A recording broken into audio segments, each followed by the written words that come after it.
Good morning students. आज का law of motion का लास्ट लेक्चर, जिसमें बचे हुए क्वेश्चन जो है वो कराए जाएंगे और इसमें हम लोग क्वेश्चन नंबर 54 तक कर चुके थे और क्वेश्चन नंबर 55 पर बात करेंगे हम लोग। क्वेश्चन नंबर 55 में दो ब्लॉक्स हैं जो कि एक रोप से बंधे हुए हैं और एक टेबल पर रखे हुए हैं।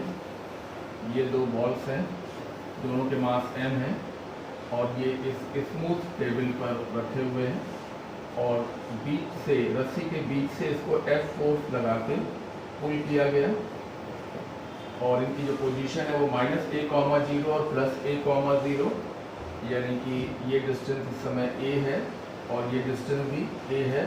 बॉल्स के मास m है।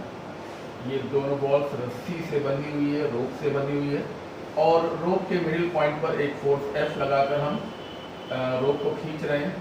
तो जब हम रोप को खींचेंगे तो दोनों ब्लॉक्स एक दूसरे के करीब आएंगे, एक दूसरे के पास आएंगे और जब पास आएंगे तो उनका एक्सेलरेशन फाइंड करना है। एक्सेलरेशन उस टाइम पर फाइंड करना है जब इनके बीच की डिस्टेंस x हो जाएगी। पहले इनके बीच की ये दूरी a थी और ये दूरी a थी, लेकिन हमें एक्सेलरेशन उस समय फाइंड करना है जब इनके बीच की डिस्टेंस x होगी, ये x और ये भी x, और फोर्स जैसे लगा रहे थे वैसे ही लगा हुआ है। तो इस पॉइंट P पर चलिए हमें इस ब्लॉक और इस ब्लॉक का एक्सेलरेशन फाइंड करना है। एक्सेलरेशन A इसका दाईं तरफ होगा, इसका बाईं तरफ होगा। इस ब्लॉक का एक्सेलरेशन राइट होगा और इस ब्लॉक का एक्सेलरेशन लेफ्ट होगा और हमें उन एक्सेलरेशंस को फाइंड करना है। चलिए एक्सेलरेशन फाइंड करने के लिए रस्सी में टेंशन वगैरह बना लेते हैं। जब टेंशन कैलकुलेट होगा तभी तो एक्सेलरेशन कैलकुलेट होगा। इस एंगल को चलिए हम लोग थीटा मान लेते हैं। ये एंगल थीटा, ये एंगल थीटा। टेंशन T के कंपोनेंट करके टेंशन T का कंपोनेंट करने जा रहे हैं। कंपोनेंट करने के लिए एंगल कहीं ना कहीं लिखा होना चाहिए, तो ये एंगल थीटा है तो ये एंगल भी थीटा होगा। तो टेंशन का ये कंपोनेंट P cos थीटा और ये कंपोनेंट P sin थीटा होगा।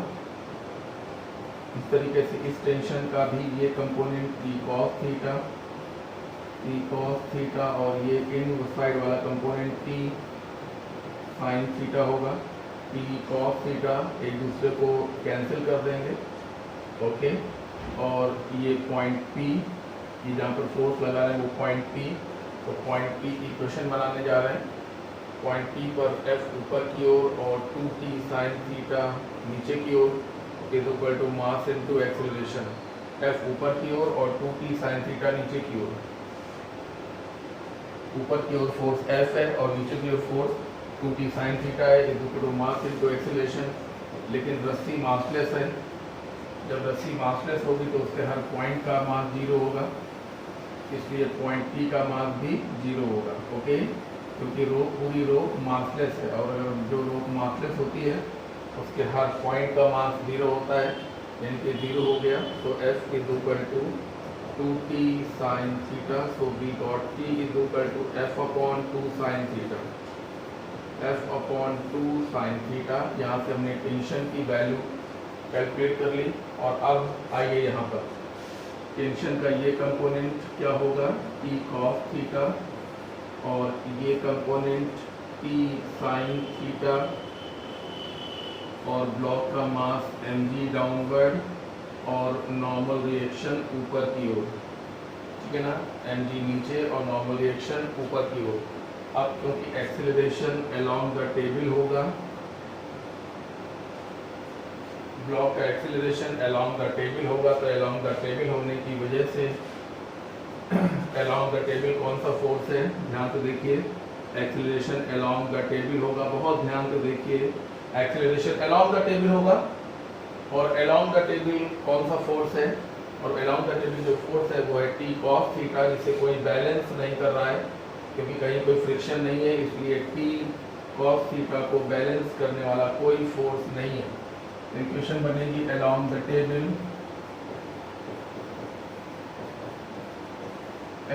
table, या along the surface t cos theta is equal to mass into acceleration, t की value f upon 2 sin theta is equal to mass into acceleration, so f upon 2 tan theta is equal to mass into acceleration, so a is equal to f upon 2m tan theta, f upon 2m tan theta, और tan theta को हम क्या लिखेंगे? अगर आप ध्यान से इस ट्रायंगल को देखें तो यहाँ पर बना हुआ है, अगर आप ध्यान से इस ट्रायंगल को देखेंगे तो आप पाएंगे कि ये दूरी x है, ये x है, ये दूरी a है। क्यों ये दूरी a क्यों है? क्योंकि ये दूरी a थी, ये रस्सी की लंबाई, इतनी रस्सी की लंबाई a थी और इस रस्सी की लंबाई भी a थी, और यही रस्सी अब तिरछी हो गई है। क्योंकि यही रस्सी तिरछी हो गई है इसलिए ये साइड ए होंगे, और माना कि ये साइड y है और ये एंगल थीटा है, तो टेन माना कि ये y है, तो tan theta is equal to y by x, तो x ऊपर चला गया तो आ गया fx अपॉन 2my, और y को हम रिप्लेस कर सकते हैं कैसे? fx अपॉन 2m, और y को लिख सकते हैं under root a square minus x square. Okay, y को लिख सकते हैं under root a square minus x square. इस तरीके से हम लोगों ने ये रिजल्ट निकाल लिया, यही आंसर है, ठीक है ना? आप लोग इसको नोट कर लीजिएगा। अब बात करेंगे क्वेश्चन नंबर 6, ये था क्वेश्चन नंबर 55, और अब बात करते हैं क्वेश्चन नंबर 56 की।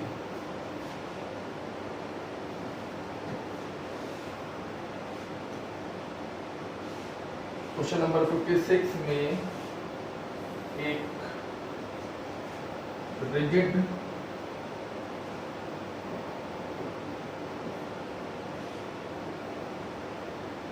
एक बहुत हैवी स्फीयर है, हैवी स्फेरिकल बॉडी,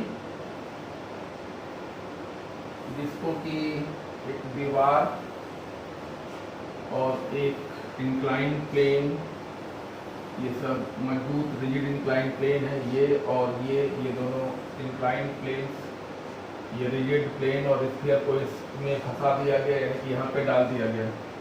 अब स्फीयर जहाँ तक सेटल हो सकता था वहाँ तक सेटल हो गया। अब स्फीयर बिल्कुल भी और नीचे नहीं आएगा, क्योंकि ये दीवार और ये दीवार इसको और नीचे आने से रोकेगी। तो क्वेश्चन है कि बताइए इस स्फीयर ने, जिसका मास 10 kg है, स्फीयर का मास 10 kg है, इस स्फीयर ने दोनों बॉल्स को कितना एक्शन दिया, ये हमें कैलकुलेट करना है। चलिए, तो इस स्फीयर ने इस बॉल को एक्शन दिया A1, तो बॉल ने इसको रिएक्शन दिया N1। यहाँ तक बात समझ में आ गई होगी, ओके। और यहाँ पर भी कांटेक्ट है, तो इस स्फीयर ने यहाँ पर दीवार को दिया एक्शन, देखिए बिल्कुल नॉर्मल है एक्शन, तो बॉल ने इसको तुरंत दे दिया एक normal reaction N2। Okay, now this angle is 30 degree, according to the question this angle is 30 degree. अब तो कि हमें N1 और N2 के कंपोनेंट्स करने पड़ेंगे, इससे हमें एंगल्स वगैरह पता होने चाहिए, ओके। तो ध्यान से देखिए, अगर ये एंगल 30 है तो ये एंगल 30 होगा, ये 30 है तो ये एंगल 60 होगा, और अगर ये एंगल 60 है तो ये एंगल भी 60 होगा। जबकि यहाँ पर देखिए N1 के कंपोनेंट करने की कोई आवश्यकता नहीं है, बिल्कुल भी नीड नहीं है, तो हॉरिजॉन्टल है, लगा रहने दीजिए। N2 के कंपोनेंट कर लेते हैं, ये कंपोनेंट होगा N2 cos 60, N2 cos 60, और ये कंपोनेंट होगा N2 sin 60, N2 sin 60 degree, okay. Now sphere का वेट होगा डाउनवर्ड, सेंटर ऑफ मास पर वेट mg बिल्कुल डाउनवर्ड, ये देखिए लगा हुआ है, और क्योंकि स्फीयर ना हॉरिजॉन्टल में राइट जा रहा है, ना हॉरिजॉन्टल में लेफ्ट जा रहा है, यानी कि ना हॉरिजॉन्टल मोशन कर रहा है और ना ही वर्टिकल मोशन कर रहा है, यानी कि हॉरिजॉन्टल फोर्सेस भी एक दूसरे को बैलेंस करेंगे और वर्टिकल फोर्सेस भी एक दूसरे को बैलेंस करेंगे। तो हॉरिजॉन्टल फोर्सेस और वर्टिकल फोर्सेस को बैलेंस करिए। अब ध्यान से देखिए इस स्फीयर पर वर्टिकल फोर्सेस कौन कौन से हैं। इस स्फीयर पर वर्टिकल फोर्सेस में देखिए एक तो ये है, that is N2 sin 60 vertical है और mg भी वर्टिकली डाउनवर्ड है, ये वर्टिकली अपवर्ड और ये वर्टिकली डाउनवर्ड।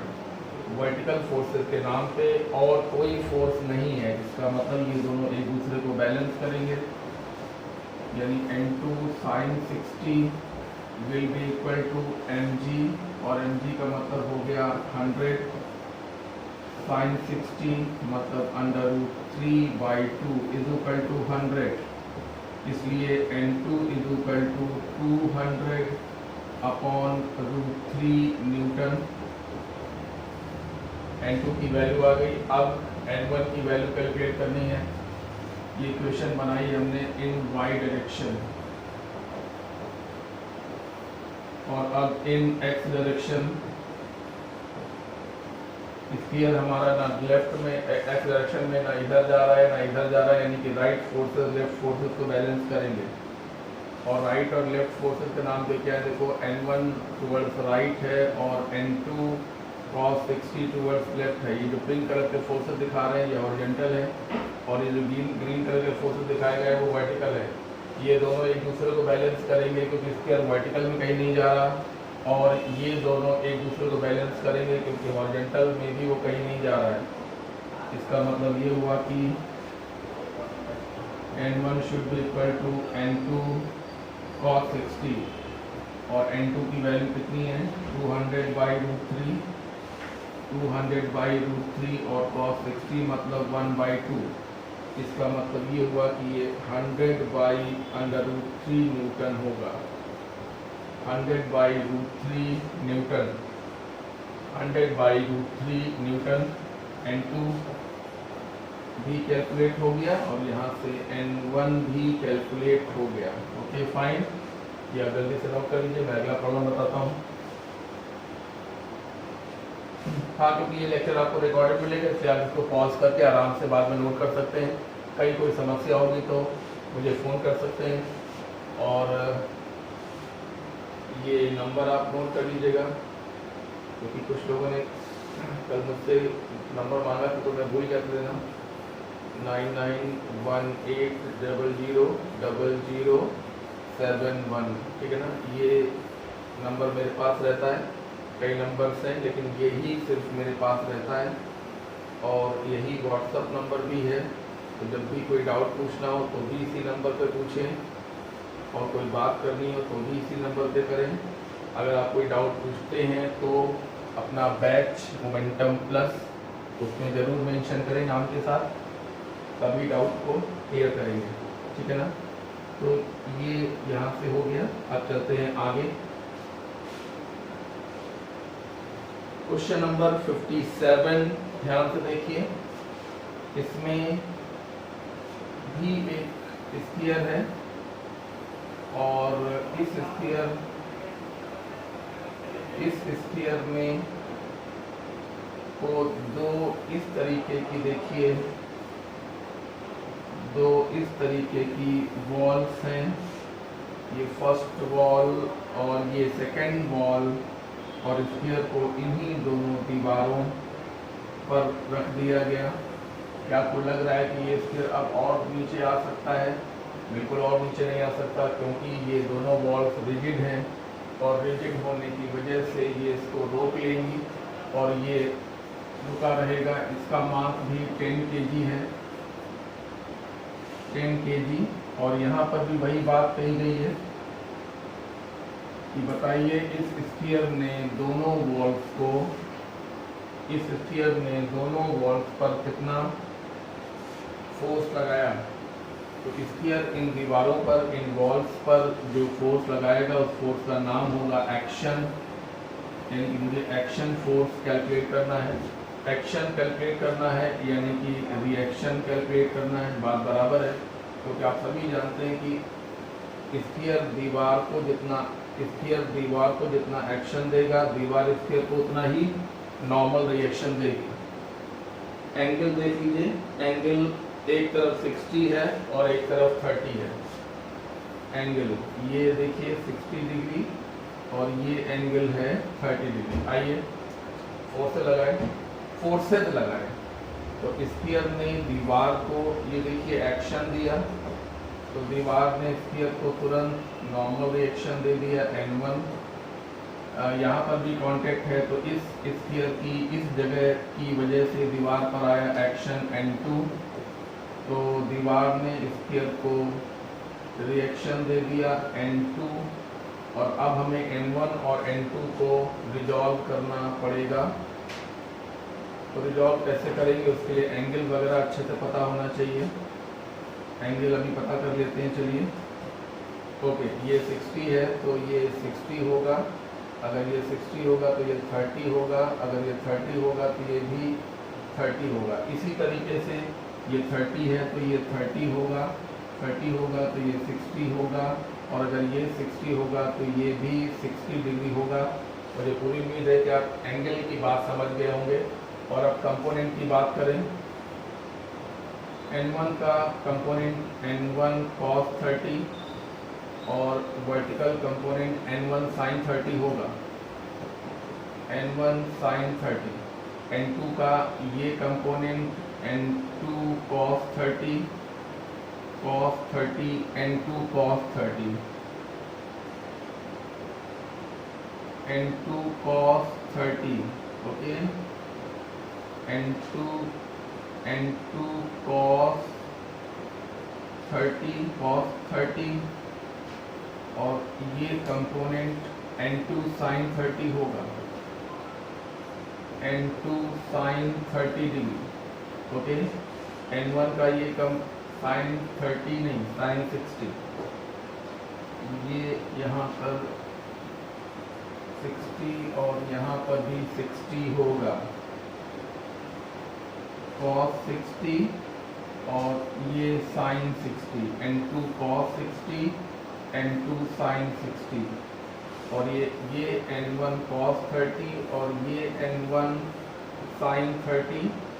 साथ ही साथ स्फीयर का वेट जो कि सेंटर ऑफ मास पे लगता है, ये देखिए ये स्फीयर का वेट है mg।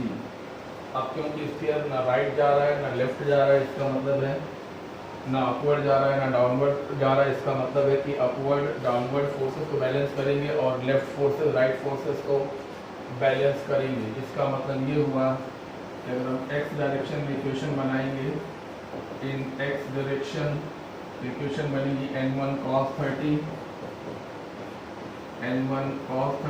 Is equal to N2 cos 60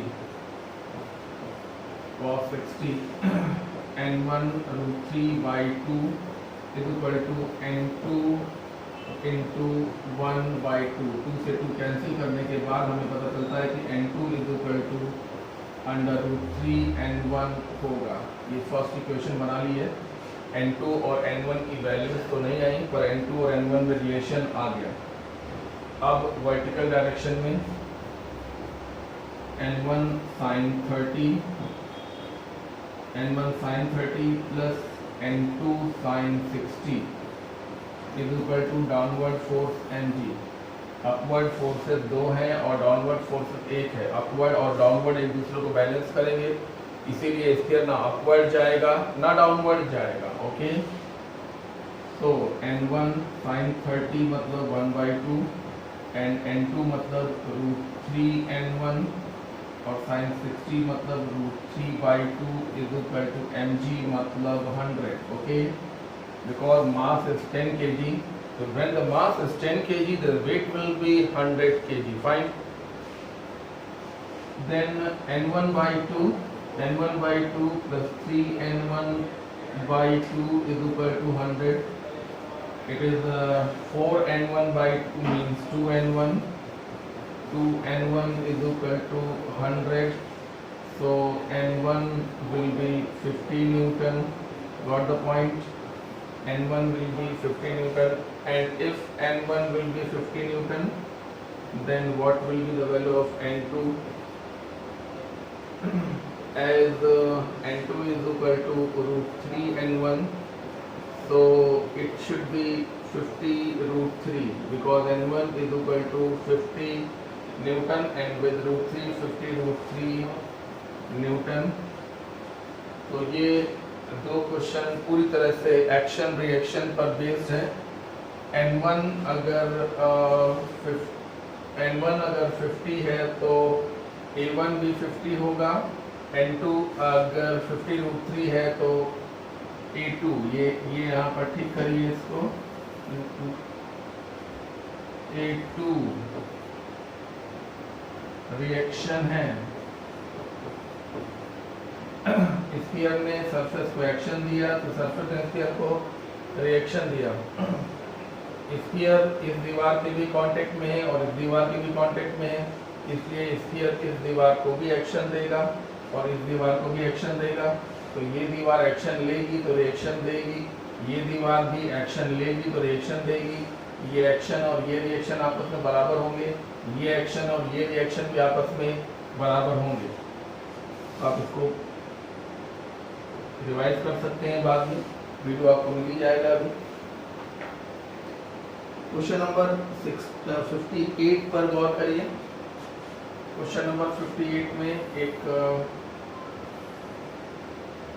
wooden piece था। इस वुडन पीस को यहाँ से किसी ब्लेड से कट कर दिया और कट करने के बाद दो पार्ट हो गए। ओके, ये एंगल थीटा है और थीटा की वैल्यू डार्क होने की वजह से दिखाई नहीं पड़ रही है। आप लोग बुकेट में लिख लीजिएगा, theta is equal to 30 degree. तो मेरा क्वेश्चन क्या है?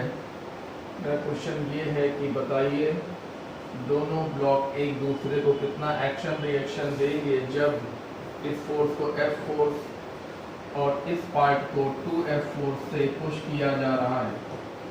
जब इस तरफ फोर्स 2F होगा और इस तरफ फोर्स F होगा तो एक्सेलरेशन लेफ्ट की तरफ होगा, और क्योंकि दोनों का एक्सेलरेशन लेफ्ट की तरफ ही होगा, क्योंकि दोनों का acceleration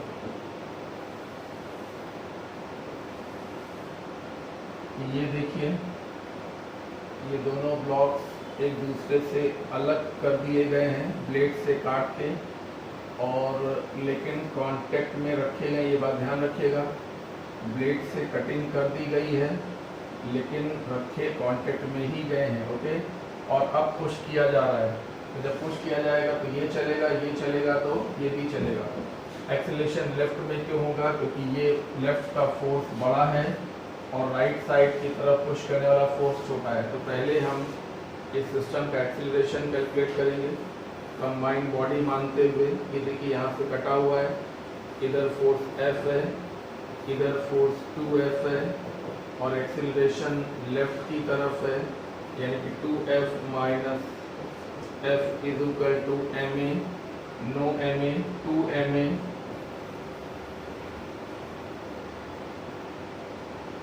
2ma, F is equal to 2ma, इसलिए acceleration A is equal to F by 2m होगा।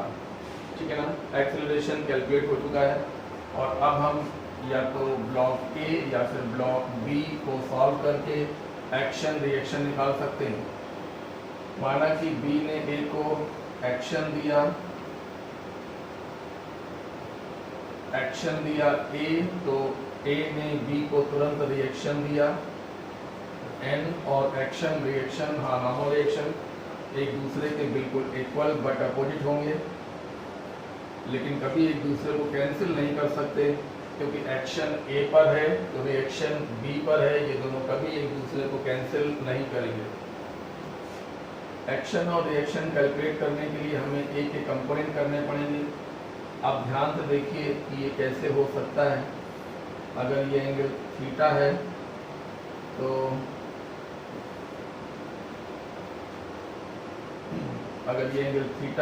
तो ये एंगल थीटा होगा, और अगर ये एंगल थीटा है तो ये एंगल 90 माइनस थीटा होगा, तो ये एंगल थीटा होगा।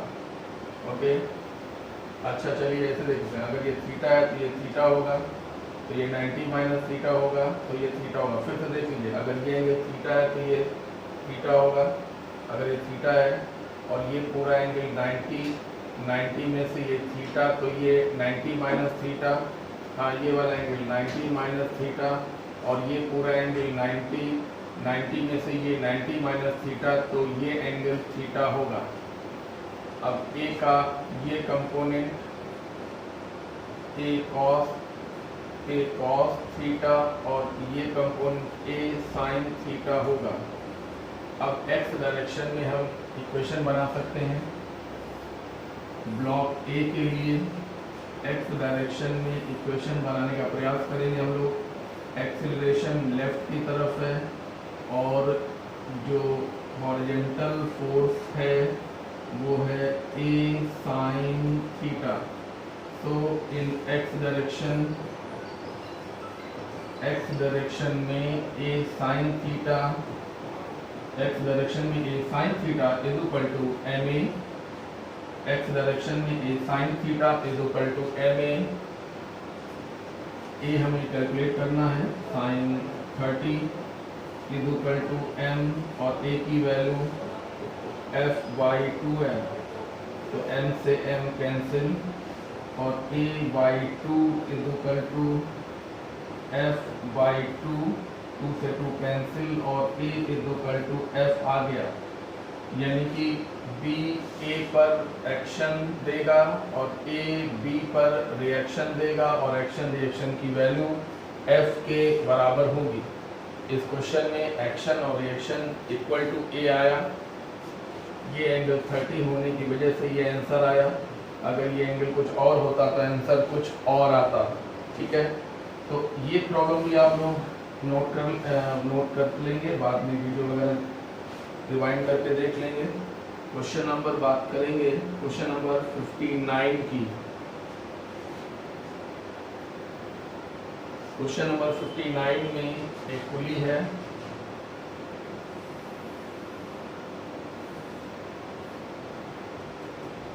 पुली के एक तरफ एक मास है 3 kg का, 3 kg ब्लॉक है। अदर साइड में एक मास हैवी मास 5 kg का, 5 kg, और यहाँ पर ग्राउंड है, रिजिड ग्राउंड, और यहाँ से यहाँ तक की डिस्टेंस 4 मीटर है। 4 मीटर सिस्टम को अचानक रिलीज कर दिया गया। तो क्वेश्चन है कि सिस्टम को अचानक रिलीज करने पर ये तेजी से नीचे आएगा और ग्राउंड पे टकराएगा। ग्राउंड पर टकराते ही 5 kg वाला ब्लॉक रुक जाएगा और 2 kg 3 kg वाला ब्लॉक यहाँ ऊपर हवा में आ जाएगा, उतनी देर में यहाँ पर आ जाएगा। ये कौन सा ब्लॉक है? ये ब्लॉक है 3 kg वाला। जो हम ऐसे डार्क करके बना रहे हैं वो इनिशियल सिचुएशन है। दोनों ब्लॉक्स की इनिशियल सिचुएशन है, और जो हम डॉटेड करके बना रहे हैं, ये दोनों ब्लॉक्स की फाइनल सिचुएशन है। ओके, ये फाइनल। तो 5 kg यहाँ आएगा, ज़मीन से टकराएगा, ज़मीन से टकराते ही रुक जाएगा, जबकि 5 kg वाला ब्लॉक ऊपर की तरफ जाएगा। ये पहले v वेलोसिटी से यहाँ पर टकराएगा, v वेलोसिटी से टकराने के बाद रुक जाएगा। ये टकराएगा v से, तो इसकी वेलोसिटी भी उस समय v होगी। तो मेरा क्वेश्चन है कि 3 kg वाला ब्लॉक मैक्सिमम किस हाइट तक जाएगा। तो पहले हम एक्सेलरेशन कैलकुलेट कर लें। एक्सेलरेशन कैलकुलेट करेंगे तो v आ जाएगा, तो जो v ये होगा वही v ये होगा, और इस v के बाद हम इस ब्लॉक को ऊपर कितना ऊपर जाएगा ये हम लोग कैलकुलेट कर सकते हैं। Acceleration is equal to m1 minus m2 upon m1 plus m2g। ये फॉर्मूला पता है सभी लोगों को। 5 माइनस 3 अपॉन 5 प्लस 3 इंटू 10, तो ये हो गया 2/8 इंटू 10, 20/8 यानी कि 5/2 मीटर पर सेकेंड स्क्वायर। एक्सेलरेशन क्यों कैलकुलेट किया, जिससे कि हम 5 kg वाले की वेलोसिटी निकाल पाए। v square is equal to u square plus 2 ah, initial velocity 0, 2 into 5/2 into 4 यानी कि 20 मीटर पर सेकेंड स्क्वायर। तो जब इसकी वेलोसिटी 20 होगी तो इसकी वेलोसिटी भी 20 मीटर पर सेकेंड स्क्वायर होगी। और ऐसा होने के बाद ये रस्सी स्लैग कर जाएगी। क्यों स्लैग कर जाएगी बोलो, क्योंकि ये ब्लॉक यहाँ टकरा चुका है।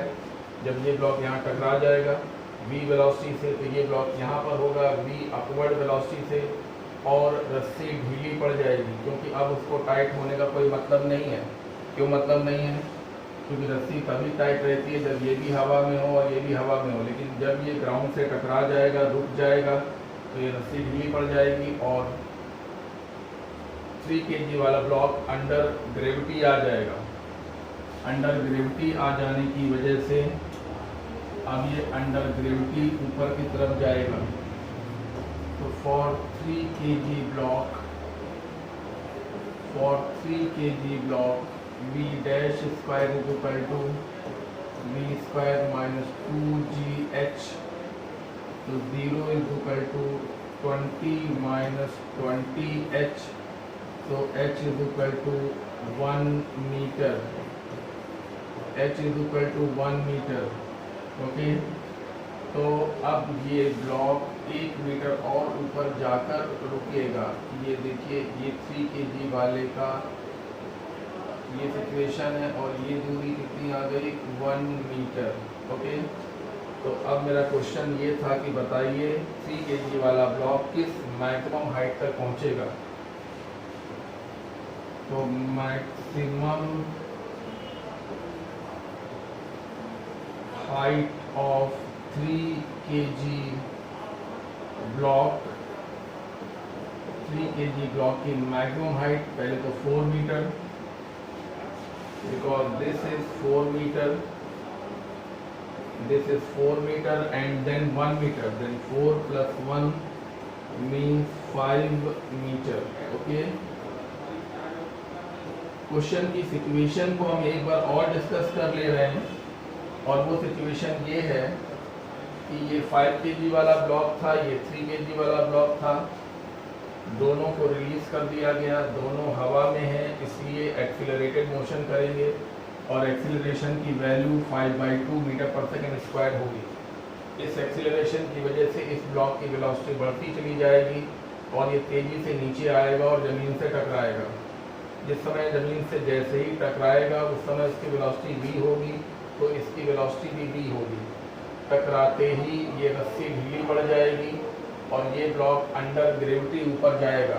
और जब कोई चीज़ अंडर ग्रेविटी ऊपर जाती है तो वो कहीं ना कहीं जाके रुकती है। देखिए, ये ऊपर गया तो ये यहाँ पे जाके रुक जाता है। तो जब ये ब्लॉक अंडर ग्रेविटी ऊपर की तरफ जाएगा तो कहीं ना कहीं ये रुकेगा जरूर। ये देखिए, v dash is equal to 0, ये देखिए v dash is equal to 0 लिखा गया है। तो अब ये मतलब 4 मीटर तो ये अंडर टेंशन एंड ग्रेविटी जाएगा। कौन सा,